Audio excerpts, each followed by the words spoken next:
আমিরে মুয়াবিয়া রাদিয়াল্লাহু আনহু এর ওফাতের সময় তার স্থলাভিষিক্ত ৩৪ বছর বয়সের ইয়াজিদ হিমসের শহরতলি হাওয়ারিন দুর্গে অবস্থান করছিলেন।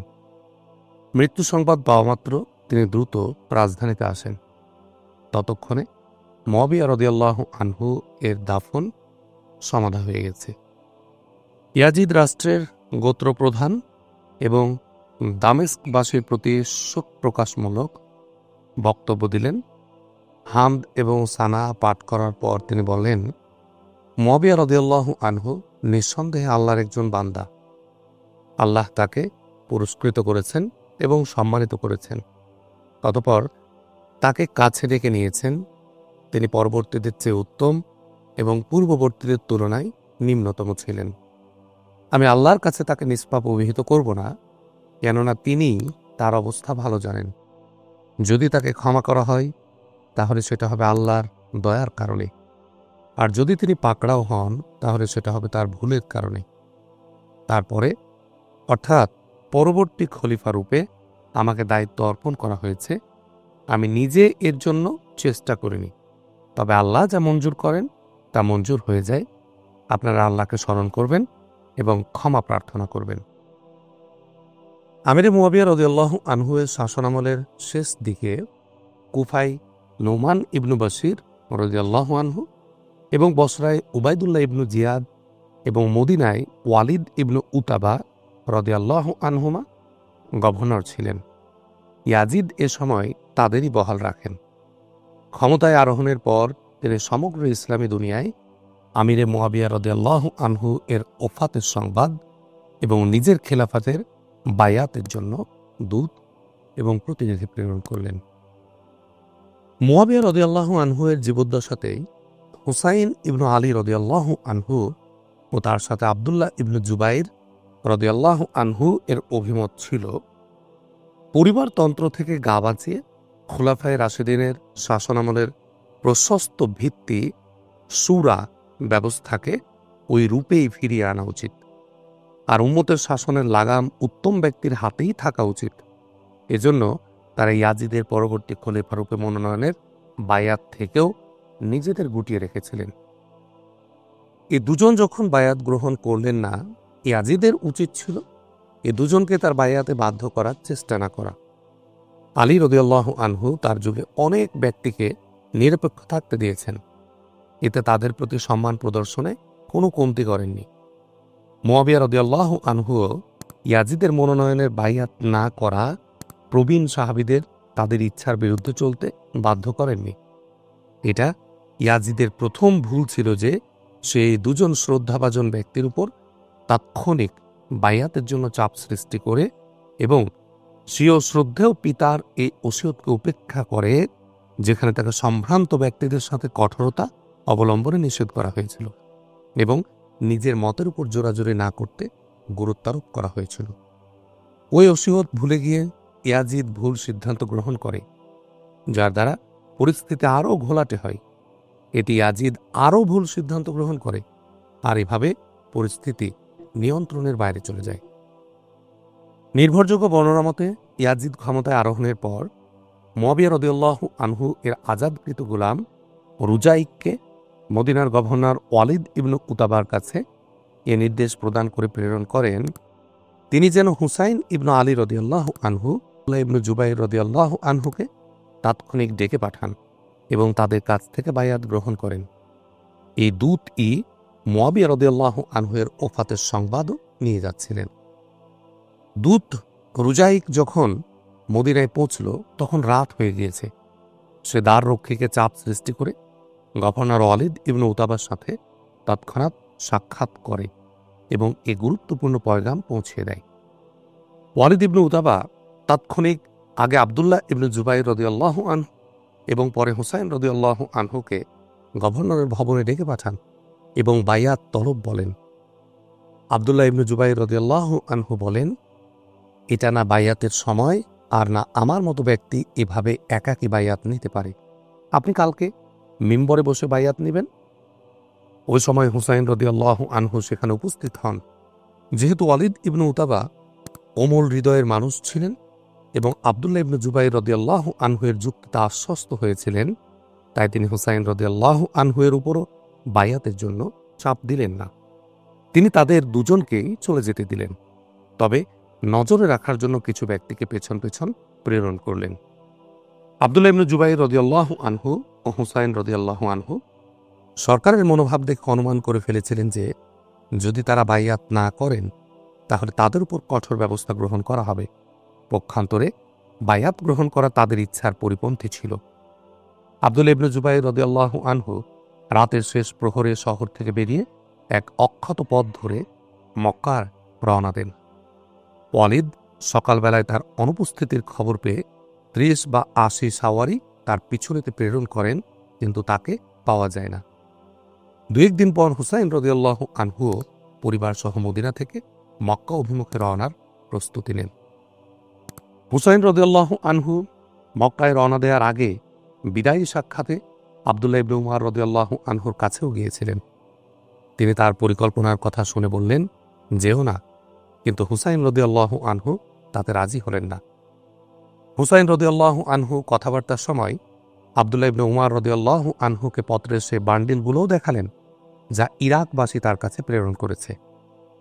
ইবনে উমর রাদিয়াল্লাহু আনহু এটা দেখে বললেন, তাদের কাছে যেও না। বিদায় দিতে গিয়ে ইবনে উমর রাদিয়াল্লাহু আনহু হুসাইন রাদিয়াল্লাহু আনহুকে জড়িয়ে ধরে খুব করে কাঁদলেন এবং বললেন, হে শহীদ, তোমাকে আল্লাহর কাছে সোপর্দ করলাম। মক্কার পথে হুসাইন রাদিয়াল্লাহু আনহু এর সাথে আবদুল্লাহ ইবনে মুতি রাদিয়াল্লাহু আনহু সাক্ষাৎ হলো। তিনি জানতে চাইলেন, কোথায় যাচ্ছেন? হুসাইন রাদিয়াল্লাহু আনহু বললেন, আপাতত মক্কায় যাচ্ছি, এরপর সেখানে গিয়ে আগামীর জন্য ইস্তিখারা করব। এর দ্বারা সুস্পষ্ট হয় হুসাইন রাদিয়াল্লাহু আনহু কুফাবাসীর উৎসাহ থাকা সত্ত্বেও ওই সময় কুফা যাওয়ার সিদ্ধান্ত গ্রহণ করেননি। কেননা যদি তিনি কুফা যেতে চাইতেন তাহলে মদিনা থেকে সোজা সেখানে চলে যাওয়াটা তুলনামূলক কম দূরত্বের পথ অতিক্রম করতে হতো। প্রসিদ্ধ বর্ণনা মতে হুসাইন রাদিয়াল্লাহু আনহু ২৭ বা ২৮ রজব রবিবার মদিনা থেকে বের হন এবং দ্রুত সফর করে ৩ বা ৪ শাবান শুক্রবার মক্কা মুকাররমা পৌঁছেন। এখানে তিনি ৫ মাস ৮ জিলহজ ৬০ হিজরি পর্যন্ত অবস্থান করেন। আর এ সময়কালে তিনি এই নানা পরিস্থিতি নিয়ে চিন্তাভাবনা করতে থাকেন। হুসাইন রাদিয়াল্লাহু আনহু সেই ব্যক্তি যিনি রাসূলুল্লাহ সাল্লাল্লাহু আলাইহি ওয়াসাল্লামের কোলে লালিত পালিত হয়ে উচ্চ ঈমান ও চারিত্রিক গুণাবলী অর্জনের মর্যাদা লাভ করেন। আর আবু বকর সিদ্দিক রাদিয়াল্লাহু আনহু, উমর ফারুক রাদিয়াল্লাহু আনহু, উসমান গনি রাদিয়াল্লাহু আনহু এর প্রচুর পরিমাণে স্নেহ ভালোবাসায় নয়, বরং তাদের সংস্রবে থেকে উত্তম দীক্ষাও অর্জন করতে থাকেন। তিনি সমগ্র উম্মতের মাঝে সবচেয়ে উচ্চবংশীয় ছিলেন। পাশাপাশি আলী রাদিয়াল্লাহু আনহুর প্রজ্ঞা, আধ্যাত্মিকতা এবং তার রাজনীতি ও ফিকহের জ্ঞানের বিশ্বস্ত রক্ষক ছিলেন। দ্বীনি সূক্ষ্মদৃষ্টি, জ্ঞানের গভীরতা, দূরদর্শিতার দিক দিয়ে তিনি উম্মতের সবচেয়ে সেরা ব্যক্তি ছিলেন। তাছাড়া তিনি কোনো অনভিজ্ঞ আবেগপ্রবণ যুবকও ছিলেন না, বরং তিনি বহু চড়াই উতরাই পার হওয়া এক চরম অভিজ্ঞ মানুষ ছিলেন। এ সময় তিনি জীবনের ৬ষ্ঠ দশক পার করছিলেন।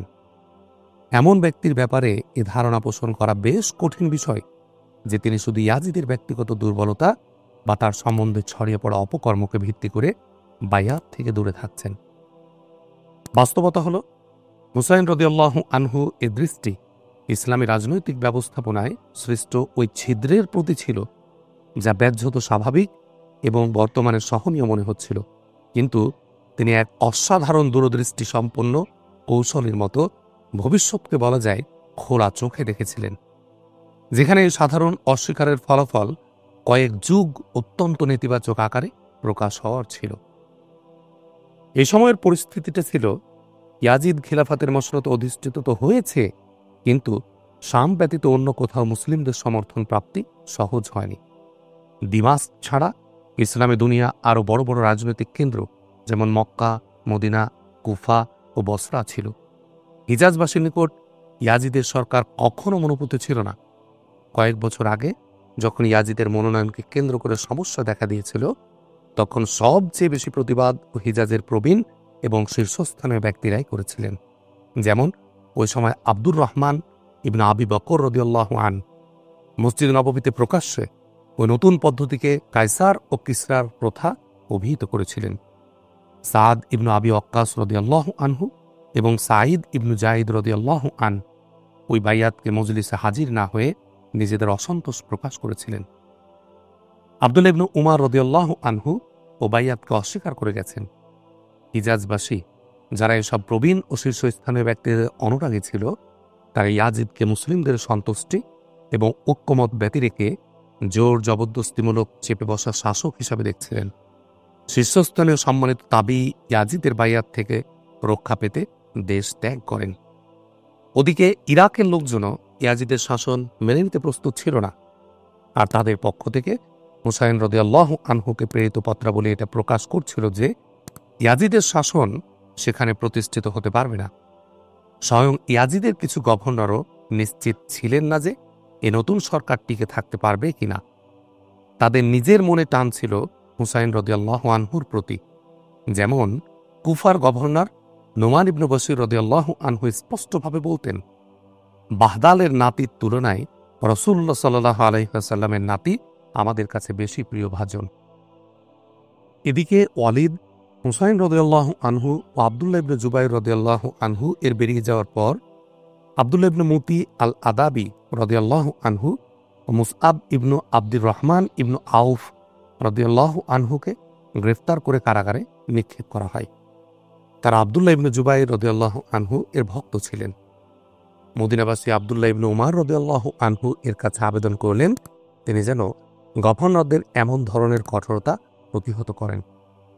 আব্দুল্লাহ ইবনে উমার রাদিয়াল্লাহু আনহু অস্থির হয়ে ওয়ালিদ ইবনু উতবার সাথে সাক্ষাৎ করে তাকে বললেন, স্বীয় সরকারের দৃঢ়তার জন্য সত্যের উপর স্থিরতা অবলম্বন করো, জুলুম করো না। যাদের গ্রেফতার করা হয়েছে তারা নিরপরাধ, তাদের ছেড়ে দাও। ওয়ালিদ অপারগতা প্রকাশ করে বললেন, আমিরুল মুমিনিন ইয়াজিদের নির্দেশ এটাই। মদিনাবাসী যখন আব্দুল্লাহ ইবনে উমার রাদিয়াল্লাহু আনহু এর মতো ব্যক্তির সুপারিশকেও ব্যর্থ হতে দেখল, তখন নিজেরাই কারাগারে হামলা করল।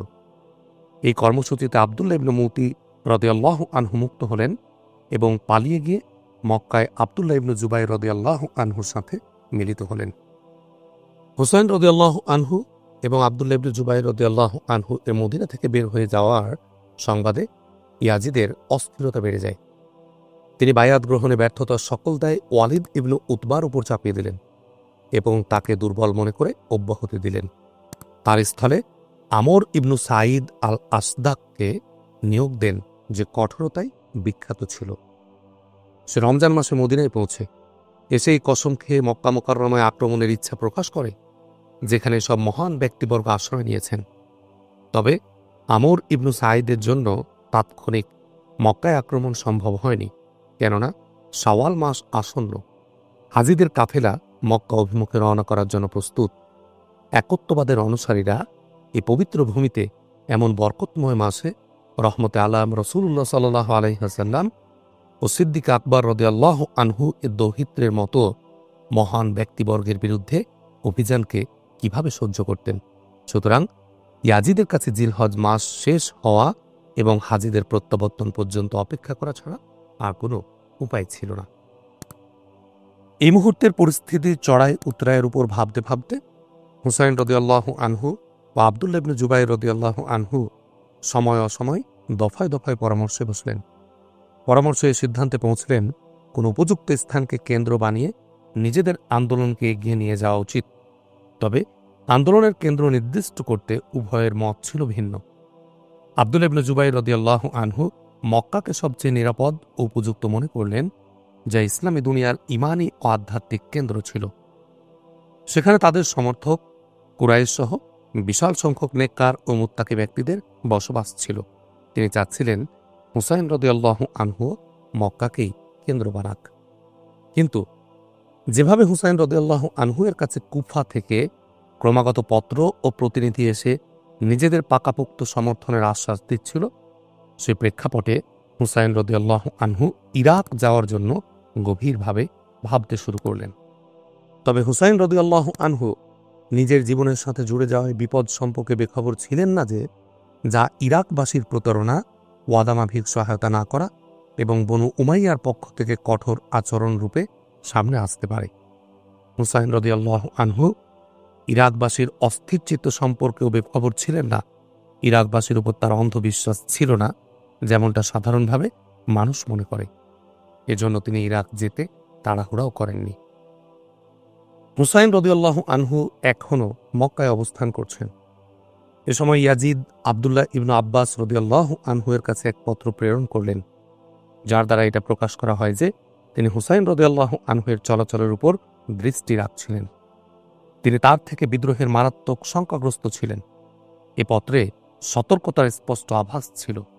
ইয়াজিদ লিখেছিলেন, হুসাইন রাদিয়াল্লাহু আনহু এর কাছে পূর্বের লোকেরা এসে তাকে খিলাফাতের আকাঙ্ক্ষা দিচ্ছে। আপনি পরিস্থিতি সম্পর্কে সচেতন, অভিজ্ঞ মানুষ। যদি হুসাইন রাদিয়াল্লাহু আনহু এমন করেন, তাহলে নৈকট্যের বন্ধন ছিন্ন হয়ে যাবে। আপনি বংশের বড় এবং শ্রদ্ধেয় ব্যক্তি। এই বিশৃঙ্খল পরায়ণতা থেকে তাদের নিবৃত্ত করুন। আবদুল্লাহ ইবনে আব্বাস রাদিয়াল্লাহু আনহু জবাবে লিখলেন, আমি আশাবাদী হুসাইন রাদিয়াল্লাহু আনহু এর চলে যাওয়া এমন কোনো কাজের জন্য হবে না যা আপনার অপছন্দ হবে। মোট কথা, দামেস্কের দরবারে অস্থিরতা চরম আকার ধারণ করেছিল। হুসাইন রাদিয়াল্লাহু আনহু এর কুফাবাসীর সাথে যোগাযোগ করা দেখে ইয়াজিদের শঙ্কা ছিল তিনি বিদ্রোহ করতে যাচ্ছেন। এদিকে হুসাইন রাদিয়াল্লাহু আনহু এর বিশ্বাস ছিল ইয়াজিদ বা তার গভর্নররা তার অবস্থান সম্পর্কে চিন্তা ভাবনা না করে বিদ্রোহের অপরাধে জড়িত ভেবে হত্যাও করাতে পারেন। এজন্য ওই সময় হুসাইন রাদিয়াল্লাহু আনহু ইয়াজিদের সাথে সাক্ষাৎ করে নিজের অবস্থান পেশ করতে চেষ্টা করেননি, বরং ইরাকে গিয়ে নিজের সমর্থকদের সহায়তায় পরিবর্তন আনার চেষ্টাকে ফলদায়ক ভাবলেন। এদিকে ক্রমাগত কুফাবাসীর পত্রাবলী এবং প্রতিনিধিরা আসতে লাগল। তাতে সংবাদ জানাচ্ছিল যে সমগ্র ইরাক ইয়াজিদের নিয়ন্ত্রণের বাইরে।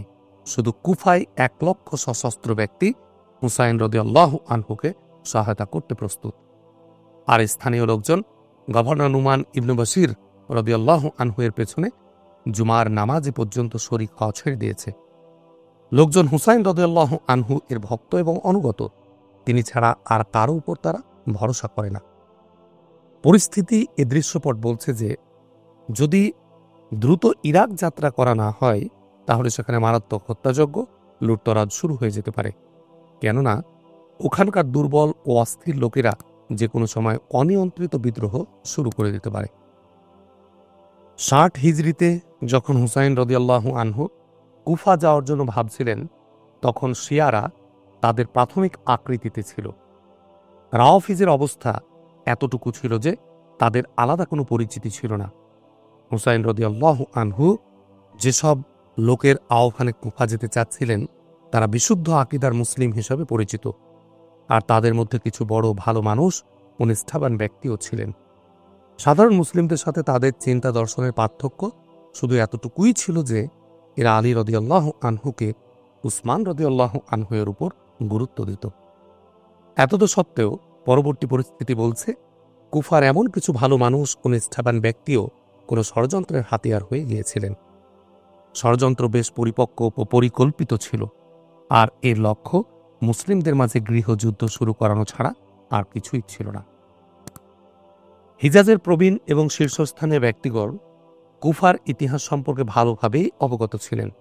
এজন্য হুসাইন রাদিয়াল্লাহু আনহু কুফায় যাওয়ার ইচ্ছা প্রকাশ করে যখন অপর প্রবীণ ও শীর্ষস্থানীয় ব্যক্তিদের কাছে পরামর্শ করলেন, তখন সকলে কুফাকে ভয়ঙ্কর অভিহিত করে তাতে হিজাজ থেকে যাওয়ার পরামর্শ দিলেন। এই হিতাকাঙ্ক্ষীদের মধ্যে আবদুল্লাহ ইবনে জুবাইর রাদিয়াল্লাহু আনহু ছিলেন। তিনি যখন হুসাইন রাদিয়াল্লাহু আনহুর পরিকল্পনা জানতে পারলেন, তখন অজান্তেই বলে ফেললেন, আপনি কোথায় যাবেন? যারা আপনার পিতাকে হত্যা করেছে, আপনার ভাইকে সঙ্গ দেয়নি, আপনি তাদের কাছে যাবেন? হুসাইন রাদিয়াল্লাহু আনহু বললেন, যদি আমাকে যত্রতত্র হত্যা করা হয়, সেটা আমার কাছে প্রিয় হবে, তবুও আমি চাই না আমার কারণে ভূখণ্ডের সম্মান পদদলিত হোক।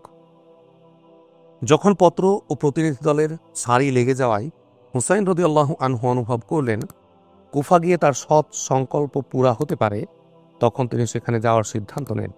তবে নিজে যাওয়ার আগে সতর্কতার সাথে পদক্ষেপ গ্রহণ করতে নিজ চাচাতো ভাই মুসলিম ইবনু আকিল রাদিয়াল্লাহু আনহুকে কুফায় প্রেরণ করেন, যাতে তিনি নিজের চোখে ওখানকার পরিস্থিতি পর্যবেক্ষণ করেন।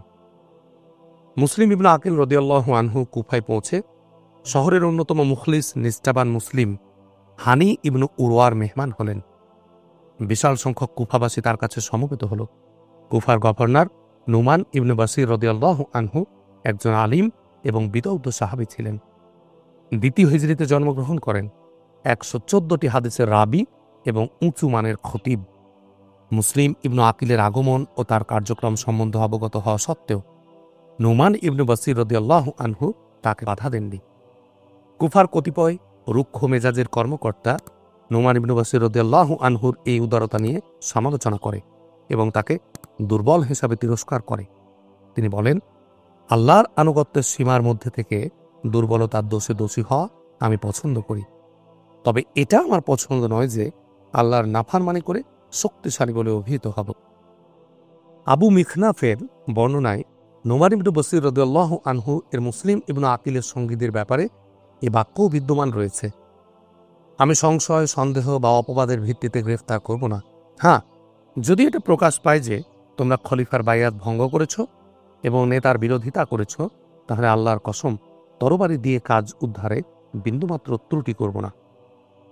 এর দ্বারা স্পষ্ট হয় যে নুমান ইবনু বাসির রাদিয়াল্লাহু আনহু ও মুসলিম ইবনু আকিল রাদিয়াল্লাহু আনহু ও হুসাইন রাদিয়াল্লাহু আনহুর তৎপরতাকে ফিতনা, ফাসাদ বা বিশৃঙ্খলা ভাবতেন না। মুসলিম ইবনু আকিল রাদিয়াল্লাহু আনহু এই পরিস্থিতিতে হুসাইন রাদিয়াল্লাহু আনহু এর কাছে সংবাদ পাঠালেন, 12,000 ব্যক্তি বাইয়াত নিয়েছে, আপনি চলে আসুন। একটি বর্ণনায় রয়েছে, সকল কুফাবাসী আপনার সাথে রয়েছে, আপনি আমার পত্র পাঠ মাত্রই চলে আসুন। এই পত্র 11 জিলকদ 60 হিজরি প্রেরণ করা হয়েছিল। মুসলিম ইবনু আকিলের পত্র পৌঁছতে 3-4 সপ্তাহ লেগে গেল। আর এ অবস্থায় কুফার পরিস্থিতিতে বেশ পরিবর্তন চলে আসে, যার সম্পর্কে হুসাইন রাদিয়াল্লাহু আনহু সম্পূর্ণ অজ্ঞাত ছিলেন। ঘটনা হল, কুফার কিছু উগ্রপন্থী আমির মুসলিম ইবনু আকিলের ব্যাপারে গভর্নর নুমান ইবনু বাসির এর নমনীয়তা অপছন্দ করল। প্রথমে তারা তাকে গালমন্দ করল। যখন তিনি তার উদারতার উপর অটল থাকলেন, তখন তারা ইয়াজিদকে সার্বিক পরিস্থিতি ফুলিয়ে ফাঁপিয়ে রং চড়িয়ে লিখে পাঠাল। তিনি নুমান ইবনু বাসির রাদিয়াল্লাহু আনহু এর মতো পরিপক্ব বয়সী ও গভীর দৃষ্টি সম্পন্ন ব্যক্তিকে বরখাস্ত করলেন। স্বীয় নির্দেশনামা উবাইদুল্লাহ ইবনু জিয়াদের প্রতি সন্তুষ্টি এবং খুশি প্রকাশ করে বসরার পাশাপাশি কুফার শাসনও তার কাছে অর্পণ করেন। এর সাথে এ নির্দেশও দেন যে মুসলিম ইবনু আকিলকে খুঁজে বের করো, পাওয়া মাত্রই তাকে হত্যা করো। এভাবে ইরাকের সকল কিছু এমন এক ব্যক্তির অধীনে চলে আসে, যার কুৎসিত চরিত্র যে কোনো সময় যে কোনো অনাকাঙ্ক্ষিত ঘটনার জন্ম দিতে পারে। উবাইদুল্লাহ ইবনে জিয়াদ ইয়াজিদের নির্দেশ পাওয়া মাত্রই বসরা থেকে সোজা কুফায় পৌঁছে যায়। মুসলিম ইবনু আকিল রাদিয়াল্লাহু আনহু এ সময় শহরের অন্যতম বিশিষ্ট সরকারি আমির হানি ইবনু উরওয়ার কাছে অবস্থান করছিলেন। উবাইদুল্লাহ ইবনু জিয়াদ সংবাদ পেয়ে যান। তিনি হানিকে ডেকে জিজ্ঞাসাবাদ করেন। যখন তিনি মুসলিম ইবনু আকিলের ঠিকানা জানালেন না, তখন প্রচণ্ড প্রহারের পর তাকে দুর্গে বন্দী করেন। এ সময় মুসলিম ইবনু আকিল রাদিয়াল্লাহু আনহু এর পক্ষ থেকেও এক মারাত্মক ভুল সংঘটিত হয়, যা পরিস্থিতির মোড় সম্পূর্ণভাবে ঘুরিয়ে দেয়। তিনি তার মেজবান হানি ইবনে উরওয়াকে ছাড়িয়ে আনার জন্য 4,000 সশস্ত্র ব্যক্তির সাথে ময়দানে নেমে পড়েন। যখন তিনি এই দল নিয়ে সরকারি ভবনের দিকে অগ্রসর হলেন, তখন প্রথম দিকে উবাইদুল্লাহ ইবনে জিয়াদ ভীত সন্ত্রস্ত হয়ে পড়লেন। তবে খুব দ্রুতই কুফাবাসীর পুরাতন চরিত্র আবার প্রকাশ পেল। মুসলিম ইবনু আকিল রাদিয়াল্লাহু আনহু এখন এগিয়ে যাচ্ছেন। এরই মধ্যে 30-40 জন করে তার সঙ্গ ত্যাগ করে ডানে বামে বেরিয়ে যাওয়ার গলি দিয়ে পালাতে লাগল। এভাবে মুসলিম ইবনু আকিল যখন উবাইদুল্লাহ ইবনু জিয়াদের মুখোমুখি হলেন, তখন হাতে গোনা কিছু মানুষ, মাত্র 50 জন হবে, তার সাথে অবশিষ্ট রয়েছে। যে 40-50 জন ব্যক্তি মুসলিম ইবনু আকিলের সাথে থেকে গেছে, তাদের অধিকাংশ উবাইদুল্লাহ ইবনু জিয়াদ এর চতুরতা এবং ভীতি প্রদর্শনের আশ্রয় নিয়ে ময়দান থেকে তাকে তাড়িয়ে দিলেন। এরপর মুসলিম ইবনু আকিলকে গ্রেফতার করার জন্য সৈন্যদের আগে বাড়ালেন। এ লড়াইয়ে মুসলিম ইবনু আকিল রাদিয়াল্লাহু আনহু আহত হয়ে অন্ধকারে পালিয়ে গেলেন। ওই সময় পরিস্থিতি এমন ছিল যে শহরের অলিগলির রাস্তা বলার জন্য একজন ব্যক্তিও তার সাথে ছিল না। বনু হাসিমের এ নয়নমণি আহত অবস্থায় খুব পিপাসায় কাতর হয়ে একা কুফার অলিতে গলিতে উদ্ভ্রান্তের মতো ছুটে বেড়াতে লাগলেন। অবশেষে এক মহিলা পানি পান করান, আর এটা যখন জানতে পারলেন তিনি মুসলিম ইবনু আকিল রাদিয়াল্লাহু আনহু, তখন তাকে তিনি আশ্রয়ও দিলেন। তবে এই মহিলার পুত্র ওবাইদুল্লাহ ইবনু জিয়াদের ডান হাত মুহাম্মদ ইবনু আশ্বাসের সহচর। সে খবর পৌঁছিয়ে দেয়। মুসলিম ইবনু আকিল রাদিয়াল্লাহু আনহুকে এই ঘর থেকে গ্রেফতার করে নিয়ে যাওয়া হয়। ওবাইদুল্লাহ ইবনু জিয়াদ তাকে বড় নির্দয়ভাবে হত্যা করে লাশ ছাদ থেকে নিচে ছুঁড়ে ফেলে দেন। হানি ইবনু উরওয়াকেও হত্যা করা হয়। এদিকে হুসাইন রাদিয়াল্লাহু আনহু এই পরিস্থিতি সম্পর্কে সম্পূর্ণ অজ্ঞাত। মুসলিম ইবনু আকিলের আশ্বস্তমূলক সংবাদের ভিত্তিতে পরিবার পরিজন সহ কুফা যাওয়ার প্রস্তুতি নিয়ে ফেলেন। তিনি সিদ্ধান্ত নিলেন জিলহজের প্রথম দশকে বেরিয়ে পড়বেন। হুসাইন রাদিয়াল্লাহু আনহু যখন মক্কা থেকে বের হচ্ছেন, তখন আব্দুল্লাহ ইবনে আব্বাস রাদিয়াল্লাহু আনহু এর কাছে অনুমতি চাইলেন। তিনি বললেন, আপনি কোথায় যাচ্ছেন? আপনি ওই লোকদের কাছে যাচ্ছেন যারা আপনার পিতাকে হত্যা করেছে, যারা আপনার ভাইকে আহত করেছে। যদি আমার ও আপনার মাঝে বিষয়টি দোষের না হতো, তাহলে আমি আপনার মাথার চুল ধরে আপনাকে থামাতাম। হুসাইন রাদিয়াল্লাহু আনহু তাকেও সেই জবাব দিলেন যা আব্দুল্লাহ ইবনে জুবাইর রাদিয়াল্লাহু আনহুকে দিয়েছিলেন। তিনি বললেন, আমার অন্য কোথাও নিহত হওয়া আল্লাহ ও রাসূলের পবিত্র শহরে রক্তপাত সৃষ্টি হওয়ার চেয়ে বেশি প্রিয়। জাবির ইবনু আবদুল্লাহ রাদিয়াল্লাহু আনহু, আবু সাঈদ খুদরি রাদিয়াল্লাহু আনহু, আবু ওয়াকিদ লাইসি রাদিয়াল্লাহু আনহুও ইরাকে যেতে বাধা দিলেন। আব্দুল্লাহ ইবনু উমার রাদিয়াল্লাহু আনহু এর কথা পেছনে উল্লেখ করা হয়েছে, তিনিও নিষেধ করেছিলেন। পরবর্তী সময়ে তিনি বলতেন, হুসাইন রাদিয়াল্লাহু আনহু বের হয়ে যাওয়ার বিষয়ে আমাদের কথা শোনেননি। আমার প্রাণের কসম, তিনি তার পিতা ও ভাইয়ের যে শিক্ষণীয় পরিস্থিতি অবলোকন করেছেন এবং তার সাথে মানুষদের যে অবিশ্বস্ততা দেখেছেন, এরপর তো তার জীবনভর কোনো আন্দোলন করা উচিতই ছিল না। বরং তাকে সেই সমঝোতার মধ্যে প্রবেশ করা উচিত ছিল যেখানে সবাই প্রবেশ করেছিল, কেননা ঐক্যের মধ্যেই কল্যাণ থাকে। আব্দুল্লাহ ইবনু আমর ইবনুল আস রাদিয়াল্লাহু আনহু বলতেন, ভাগ্যের লিখন হুসাইন রাদিয়াল্লাহু আনহু তাড়াহুড়া করে ফেলেছেন, নতুবা যদি আমি তার কাছে পৌঁছে যেতাম তাহলে আমি তাকে বের হতেই দিতাম না, যতক্ষণ না তিনি আমাকে পর্যদস্ত করতেন। একথা উল্লেখযোগ্য যে হুসাইন রাদিয়াল্লাহু আনহু যাওয়ার সময় সেই সব পত্রাবলী সঙ্গে নিয়েছিলেন যা কুফাবাসী তার কাছে প্রেরণ করেছিল।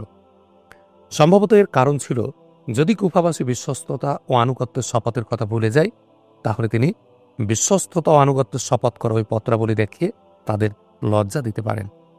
বিখ্যাত বর্ণনা অনুযায়ী হুসাইন রাদিয়াল্লাহু আনহু ৮ জিলহজ রওনা দেন, কিন্তু প্রাধান্যপ্রাপ্ত বর্ণনা মতে তিনি এর আগেই রওনা দিয়েছিলেন। এ সময় হিজাজের গভর্নর আমর ইবনে সাঈদ হুসাইন রাদিয়াল্লাহু আনহু এর বের হওয়ার সংবাদ রাজধানী দিমাশক ও কুফায় পাঠিয়ে দেন। তিনি উবাইদুল্লাহ ইবনু জিয়াদকে লিখেছিলেন, হুসাইন তোমাদের দিকেই যাচ্ছে। মারওয়ান ইবনু হাকামও ইবনু জিয়াদের কাছে এই খবর প্রেরণ করেন, তবে পাশাপাশি সতর্কতার সাথে এই সমস্যার সমাধান করতে এবং হুসাইন রাদিয়াল্লাহু আনহুর মান মর্যাদার প্রতি খেয়াল রাখারও নসিহত করেন। তবে এটা কোনো সরকারি নির্দেশ নয়, শুধু পরামর্শ ছিল। মারওয়ান লেখেন, এই হুসাইন রাদিয়াল্লাহু আনহু ফাতিমা রাদিয়াল্লাহু আনহা এর পুত্র, যিনি রাসূলুল্লাহ সাল্লাল্লাহু আলাইহি ওয়াসাল্লামের কন্যা। আল্লাহর কসম, আমাদের কাছে হুসাইনের চেয়ে বেশি প্রিয় আর কেউ নেই। খবরদার, খবরদার, আবেগের বশবর্তী হয়ে কোনো কিছু করে বসো না যার কোনো ক্ষতিপূরণ নেই এবং মানুষ তা ভুলতেও পারবে না। মারওয়ানের এই পত্র দ্বারা জানা যায়, বনু উমাইয়ার চিন্তাশীল ও বিজ্ঞ মানুষ হুসাইন রাদিয়াল্লাহু আনহুকে সম্মান করতেন। তবে আফসোস, উবাইদুল্লাহ ইবনু জিয়াদ এমন মানুষদের পরামর্শ কান দেননি, কেননা বড়দের সম্মান করা তার জাতের মধ্যেই ছিল না। তিনি সেনা প্রশাসনের ছাঁচে তৈরি এক মেশিনরূপী মানুষ ছিলেন। হুসাইন রাদিয়াল্লাহু আনহু এর প্রতি তার কোনো ভক্তিও ছিল না, না তার নিকট মারওয়ানের মতো প্রবীণ উমাইয়া আমিরের কথার কোনো মূল্য ছিল। এ সময় ইয়াজিদ উবাইদুল্লাহ ইবনু জিয়াদকে এক পত্রে লিখে পাঠালেন, আমার কাছে সংবাদ এসেছে হুসাইন রাদিয়াল্লাহু আনহু কুফার দিকে আসছে। হুসাইন রাদিয়াল্লাহু আনহুর বিষয়ে সকল যুগের মধ্য হতে তোমার যুগে, সকল শহরের মধ্য হতে তোমার শহরে এবং সকল গভর্নরের মধ্য হতে তোমার কাছে পরীক্ষা এসে পড়েছে। এমন ধরনের পরীক্ষার সম্মুখীন হয়ে মানুষ উন্নতি লাভ করে অথবা গোলামের মতো নিম্ন স্তরের হয়ে যায়। ইয়াজিদ তাকে মুসলিম ইবনু আকিলের হত্যাকাণ্ডে বাহাবা দিয়ে এবং এ নির্দেশও দিয়েছিলেন, গুপ্তচর ও সশস্ত্র পাহারার মোতায়েন করো, যাদের উপর সন্দেহ হয় তাদের গ্রেফতার করো, যাদের বিরুদ্ধে কোনো অভিযোগ থাকবে তাদের গ্রেফতার করো, তবে শুধু তাকেই হত্যা করবে যে তোমার সাথে লড়াই করবে, আমাকে সার্বিক পরিস্থিতি সম্পর্কে তথ্য জানাতে থাকবে। মুসলিম ইবনু আকিলের হত্যাকাণ্ডের পর উবাইদুল্লাহ ইবনে জিয়াদের প্রথম প্রচেষ্টা ছিল হুসাইন রাদিয়াল্লাহু আনহুকে কুফার পরিস্থিতি সম্পর্কে একেবারে অজ্ঞাত করে রাখা। সে কুফা থেকে বসরা ও শাম পর্যন্ত সকল প্রধান প্রধান সড়কে এত কঠিন অবরোধের ব্যবস্থা করে যে পুরো মাস কোনো ব্যক্তি এ অঞ্চল অতিক্রম করে হুসাইন রাদিয়াল্লাহু আনহু পর্যন্ত পৌঁছতে পারেনি। আর আরব থেকে আসা কোনো ব্যক্তি জিজ্ঞাসাবাদ ও তল্লাশি ব্যতি রেখে ইরাকের সীমান্তে প্রবেশ করতে পারেনি। মুসলিম ইবনে আকিল রাদিয়াল্লাহু আনহুকে ৮ জিলহজ হত্যা করা হয়। আর তারই ২-৩ দিন আগে হুসাইন রাদিয়াল্লাহু আনহু মক্কা থেকে বের হন। তার এটাও জানা ছিল না যে এখন কুফায় কোমল হৃদয়ের মানুষ নুমান ইবনু বসির রাদিয়াল্লাহু আনহু নয়, পাষাণ হৃদয়ের উবাইদুল্লাহ ইবনু জিয়াদ চেপে বসে আছে। যদি পথ রুদ্ধ না থাকত তাহলে কুফা থেকে বের হওয়া কোনো সংবাদবাহক তাকে জাজিরাতুল আরবের সীমান্তের আশেপাশে এ সংবাদ পৌঁছিয়ে দিত। কিন্তু অজ্ঞতার কারণে হুসাইন রাদিয়াল্লাহু আনহু এর কাফেলা সামনে এগিয়ে যেতেই থাকল। ইরাক সীমান্তের সন্নিকটে এসে হুসাইন রাদিয়াল্লাহু আনহু জানতে পারলেন মুসলিম ইবনু আকিল রাদিয়াল্লাহু আনহুকে হত্যা করা হয়েছে। হুসাইন রাদিয়াল্লাহু আনহু অনুমান করলেন এখন তিনি গভর্নরদের পক্ষ থেকে কঠোর আচরণ এবং জনগণের পক্ষ থেকে অঙ্গীকার ভঙ্গ ও প্রবঞ্চনা ছাড়া আর কিছুই পাবেন না।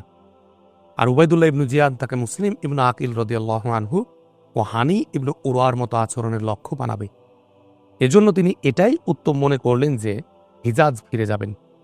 কিন্তু ভাগ্যে যা লেখা রয়েছে তা বাস্তবায়িত হবেই। তিনি যখন ফিরে যাওয়ার সিদ্ধান্তের কথা প্রকাশ করেন তখন মুসলিম ইবনু আকিল এর ভাইরা যারা তার সাথে ছিলেন আবেগে উদ্বেলিত হয়ে বললেন, আল্লাহর কসম, আমরা যতক্ষণ পর্যন্ত মুসলিমের রক্তের বদলা না নেব ফিরে যাব না, চাই নিজেরা সকলে শহীদ হয়ে যাব। এ কথা শুনে হুসাইন রাদিয়াল্লাহু আনহু বললেন, তোমাদের ছাড়া বেঁচে থাকার কি মজা আছে।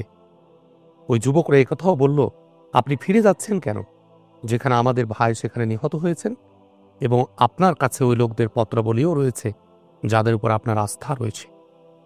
হুসাইন রাদিয়াল্লাহু আনহু পুনরায় আশান্বিত হলেন এবং আল মুগিসা থেকে কিছু দূর অগ্রসর হয়ে কুফা জেলার নিকটে এসে পৌঁছলেন, যেখানে উবাইদুল্লাহ ইবনে জিয়াদের নির্দেশে পাহারা বসানো হয়েছে সীমান্তে। এখানে ইবনু জিয়াদের সালার হুর ইবনু ইয়াজিদের সাথে হুসাইন রাদিয়াল্লাহু আনহু এর সাক্ষাৎ হল। হুর ইবনু ইয়াজিদ একজন ভদ্র মানুষ। তিনি হুসাইন রাদিয়াল্লাহু আনহুর হিতাকাঙ্ক্ষীও ছিলেন। জানতে চাইলেন কোথায় যাচ্ছেন। হুসাইন রাদিয়াল্লাহু আনহু যখন কুফা যাওয়ার কথা বললেন তখন হুর কঠোরভাবে নিষেধ করে বললেন, ফিরে চলে যান, ওখানে আপনার জন্য কোনো কল্যাণের আশা নেই। এ পরিস্থিতিতে হুসাইন রাদিয়াল্লাহু আনহু ইয়াজিদের কাছে দিমাশকে যাওয়ার সিদ্ধান্ত নিলেন। এই সিদ্ধান্ত এতটাই সুদৃঢ় ছিল যে তিনি কোনো রকম সংশয় ব্যতি রেখে তৎক্ষণাৎ তা বাস্তবায়নে নেমে পড়লেন এবং শামের পথ ধরলেন।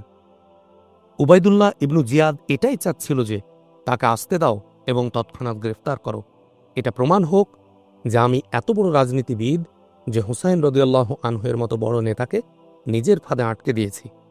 এ কারণে উবাইদুল্লাহ ইবনু জিয়াদের পক্ষ থেকে সীমান্ত বাহিনীকে এ নির্দেশ দেওয়া হয়েছিল যে তারা হুসাইন রাদিয়াল্লাহু আনহুর কাফেলাকে সোজা কুফা নিয়ে আসবে। হুসাইন রাদিয়াল্লাহু আনহু এ নির্দেশ মানতে অস্বীকার করেন এবং কুফার বাহিনীর কর্মকর্তা হুর ইবনু ইয়াজিদ কোমল হৃদয় ও ভদ্রতার কারণে তাকে আটকানো থেকেও বিরত থাকেন। হুসাইন রাদিয়াল্লাহু আনহু দিমাশকের পথে প্রায় ৪৫ মাইল বা ৭২২ কিলোমিটার পথ সফর করে অবশেষে কারবালা গিয়ে পৌঁছলেন, যা কুফা থেকে দিমাশগামী প্রধান সড়কে অবস্থিত।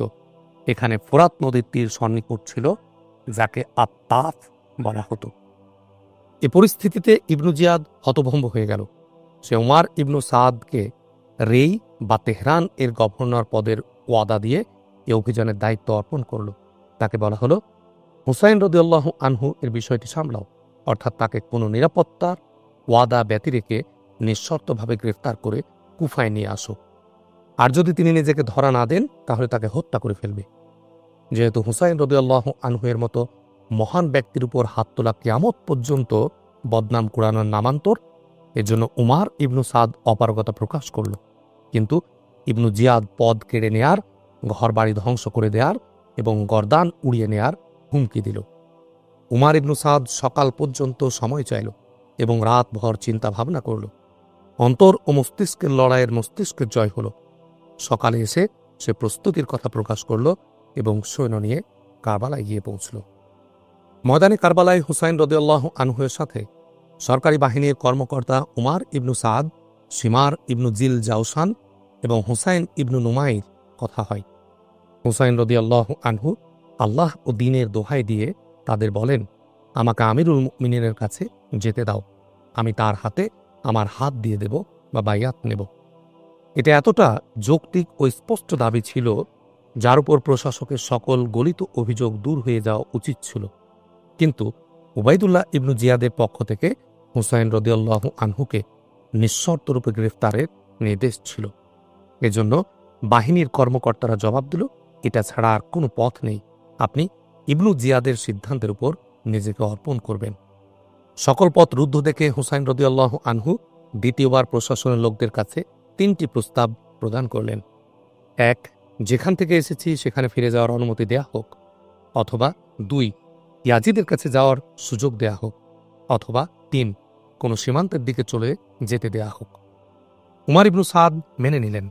সে উবাইদুল্লাহ ইবনু জিয়াদকে জানালো, তবে ইবনু জিয়াদ স্পষ্ট প্রত্যাখ্যান করে নিঃশর্ত গ্রেফতার করতে চাপ দিল। আবু মিখনাফের বর্ণনা মতে উবাইদুল্লাহ ইবনু জিয়াদ হুসাইন রাদিয়াল্লাহু আনহুর এই প্রস্তাবে রাজি হয়ে যাচ্ছিল, কিন্তু শিমার ইবনু জিল জাওসান তাকে বোঝায় নিঃশর্ত গ্রেফতারই সঠিক পদক্ষেপ, যাতে সিদ্ধান্ত প্রশাসনের আয়ত্তের মধ্যে থাকে। শিমার উবাইদুল্লাহ ইবনু জিয়াদকে বলল, আল্লাহ শত্রুকে আপনার আয়ত্তে দিয়ে দিয়েছেন, আপনি তাকে ছেড়ে দিচ্ছেন।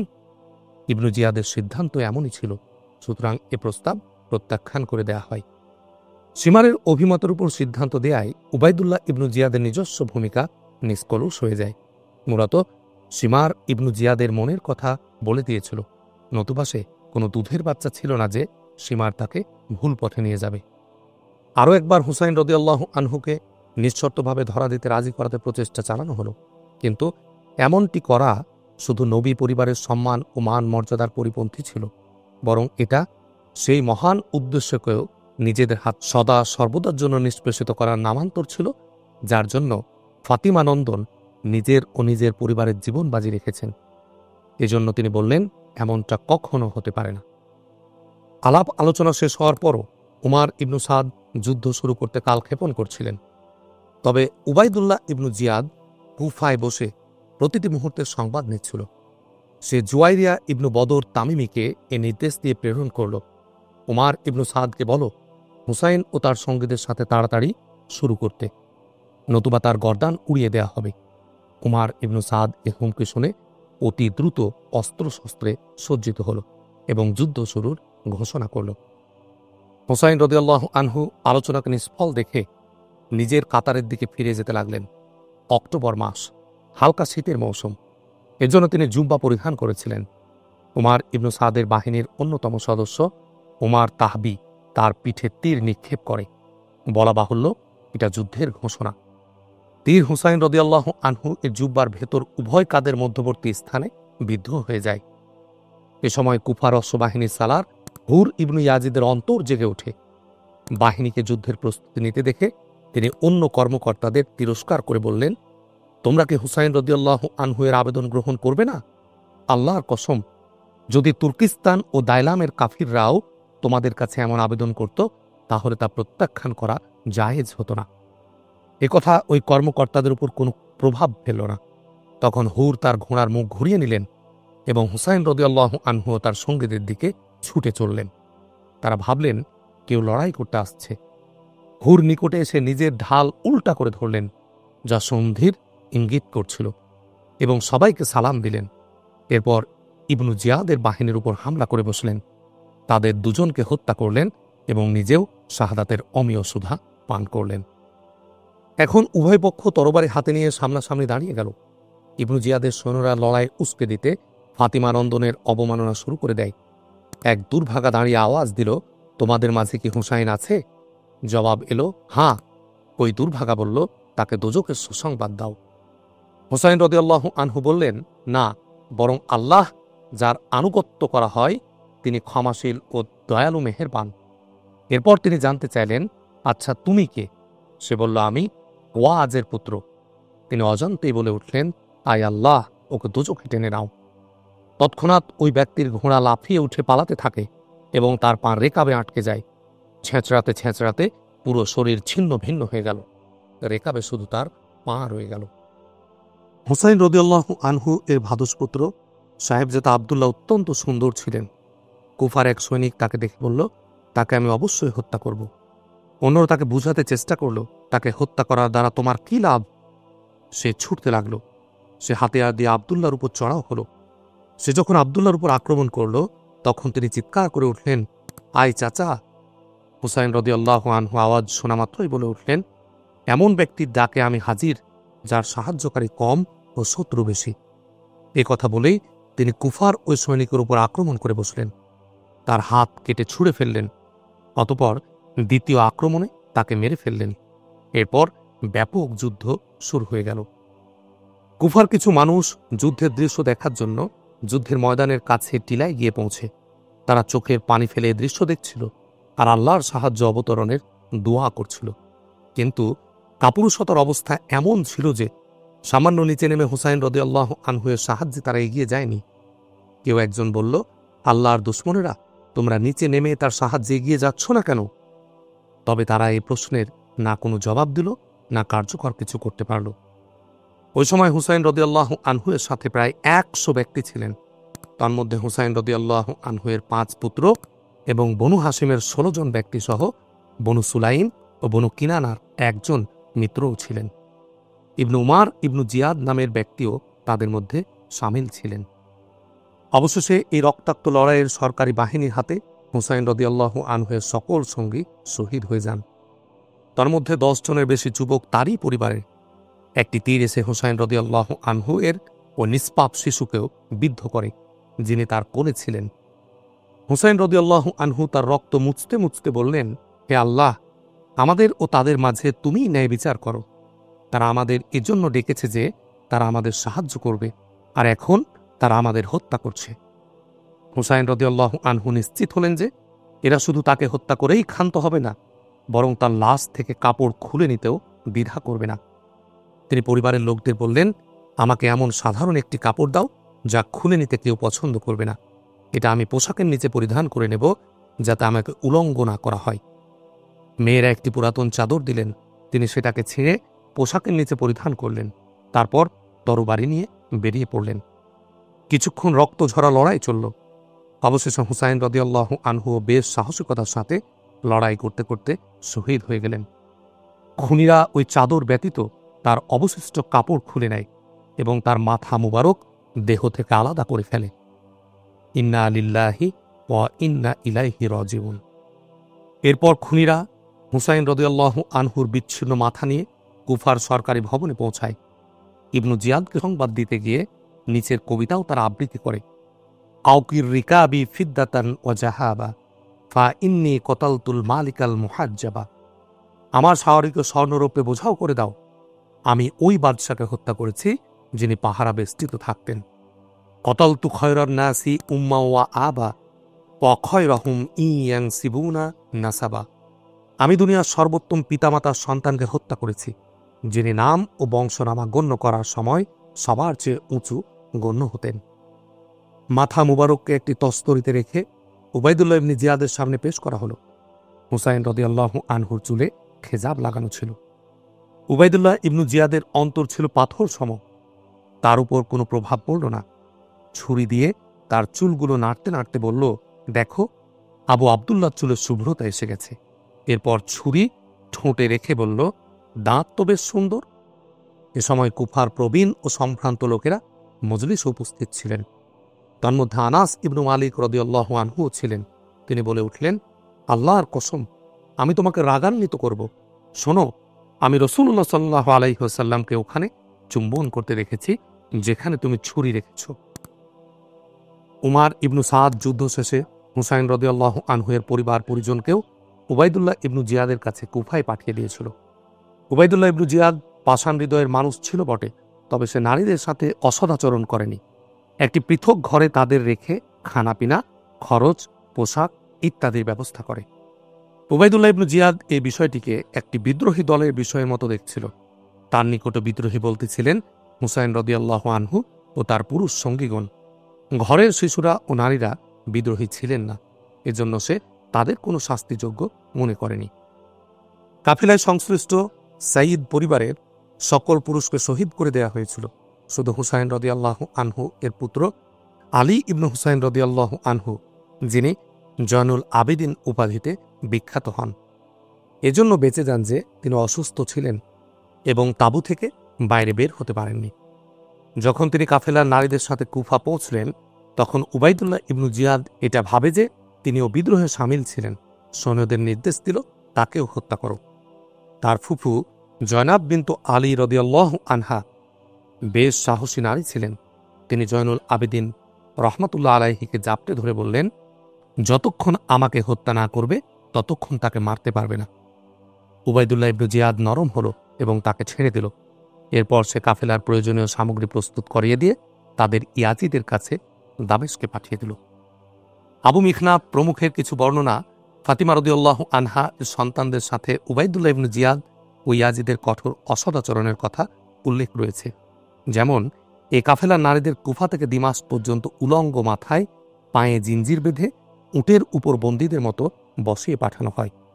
পুরো দরবারে তাদের অপমান অপদস্থ করেন এবং ঔদ্ধত্য সুলভ কথাবার্তা বলেন। যখন সাইয়্যিদের কাফেলা দিমাশক পৌঁছল, তখন ইয়াজিদও এই মর্মান্তিক ঘটনায় বেশ দুঃখ প্রকাশ করেন। হুসাইন রাদিয়াল্লাহু আনহু এর পুত্র জয়নুল আবেদিন ও রহমাতুল্লাহ আলাইহি এর বর্ণনা, ইয়াজিদের কাছে আমাদের নিয়ে যাওয়া হলো। আমাদের দেখে তার চোখ অশ্রুপূর্ণ হয়ে গেল। আমরা যা চেয়েছি তিনি আমাদের তার সবই দিলেন। ইয়াজিদের দরবারে নীল চক্ষু বিশিষ্ট এক লাল রঙের ব্যক্তি ছিল। সে হুসাইন রাদিয়াল্লাহু আনহু এর এক অল্প বয়সী কন্যার দিকে তাকিয়ে বলল, আমিরুল মুমিনিন, আমাকে এই মেয়ে দিয়ে দেন। একথা শুনে জয়নাব বিনতে আলী রাদিয়াল্লাহু আনহু বলে উঠলেন, আল্লাহর কসম, এটা না তোমার অধিকারে রয়েছে না ইয়াজিদের, সে আল্লাহর দ্বীনের অস্বীকারী হওয়া ছাড়া। নীল চক্ষু বিশিষ্ট আবার একথাই বলল। ইয়াজিদ বললেন, চুপ করো। তখন ফাতিমা বিনতু হুসাইন বললেন, আই ইয়াজিদ, রাসূলুল্লাহ সাল্লাল্লাহু আলাইহি ওয়াসাল্লামের কন্যাদের কি কয়েদি বানানো হবে? একথা শুনে ইয়াজিদ কেঁদে ফেলল। তার সাথে সকলে এমনভাবে কাঁদল যা আওয়াজ উচ্চ হয়ে গেল। এ সময় নুমান বিন বশীর রাদিয়াল্লাহু আনহু উপস্থিত ছিলেন। তিনি ইয়াজিদকে বললেন, রাসূলুল্লাহ সাল্লাল্লাহু আলাইহি ওয়াসাল্লাম যদি তাদের এই অবস্থায় দেখতেন, তাহলে তিনি যা করতেন আপনিও সেটাই করেন। একথা শুনে ইয়াজিদ বললেন, গোসলখানায় নিয়ে গিয়ে তাদের গোসল করাও, তাদের জন্য বড় তাঁবু বানাও। কর্মীরা এমনটাই করল। ইয়াজিদ তাদের জন্য নিয়মিত খাবার সরবরাহের ব্যবস্থা করলেন, পোশাক পরিচ্ছদ সরবরাহ করলেন আর প্রচুর পরিমাণ উপহার উপঢৌকন দিলেন। এরপর তিনি বললেন, যদি ইবনু জিয়াদের হুসাইন রাদিয়াল্লাহু আনহু এর সাথে আত্মীয়তা থাকত, তাহলে তাকে হত্যা করত না। এরপর তিনি নারীদের জন্য নির্দেশ দিলেন তাদের পৃথক স্থানে রাখা হোক, যেখানে প্রয়োজনীয় সবকিছু বিদ্যমান থাকবে, এবং তাদের ভাই আলী ইবনু হুসাইন ওই গৃহে থাকবে যেখানে এই নারীরা থাকবেন। এই নারীরা যখন ইয়াজিদের গৃহে গেলেন, তখন মুয়াবিয়া রাদিয়াল্লাহু আনহু এর পরিবারের একজন নারীও এমন ছিলেন না যারা তাদের কাছে কান্নাকাটি ও বিলাপ ছাড়া এসেছেন। সবাই সেখানে 3 দিন শোক পালন করেন। ইয়াজিদ সকাল সন্ধ্যা খাওয়ার সময় আলী ইবনু হুসাইনকে অবশ্যই ডাকতেন। এরপর যখন কাফেলার লোকেরা মদিনার উদ্দেশ্যে রওনা হওয়ার জন্য প্রস্তুত হলেন, তখন ইয়াজিদ আলী ইবনু হুসাইন রহমতুল্লাহ আলাইকে ডেকে বললেন, ইবনু মারজানা অর্থাৎ উবাইদুল্লাহ ইবনু জিয়াদের উপর আল্লাহর লানত বর্ষিত হোক। আল্লাহর কসম, যদি হুসাইন রাদিয়াল্লাহু আনহু আমার কাছে আসত, তাহলে তিনি যা দাবি করতেন আমি তা পূর্ণ করতাম। যেভাবেই সম্ভব হতো আমি তাকে হত্যা থেকে বাঁচিয়ে নিতাম।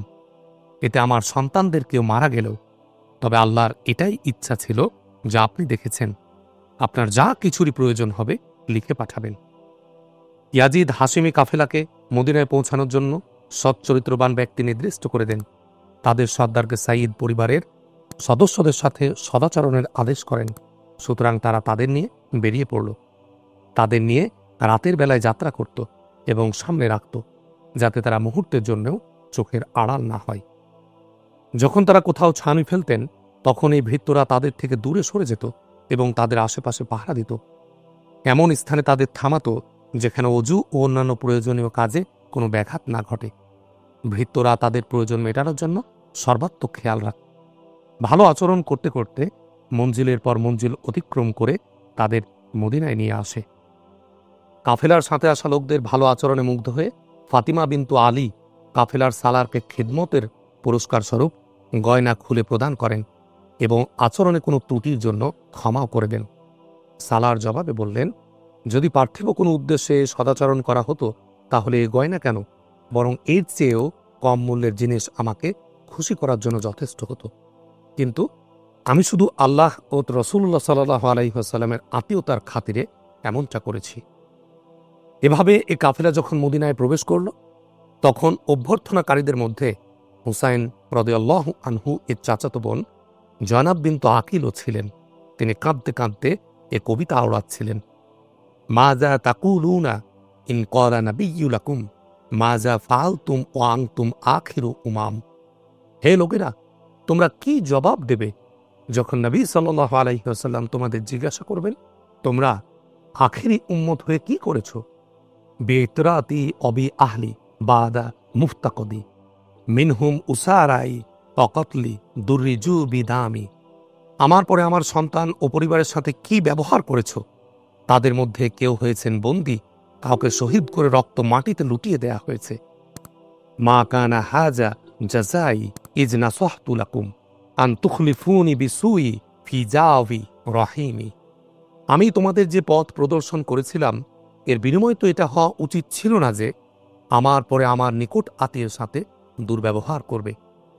এ কবিতার চরণগুলো যখন আবুল আসওয়াদ আদ-দুয়াইলি এর কাছে পৌঁছে, তখন তিনি বলতে থাকেন, আমরা এই কথাই বলবো, রব্বানা যালামনা আনফুসানা ওয়া ইন লাম তাগফির লানা ওয়া তারহামনা লানাকুনান্না মিনাল খাসিরিন।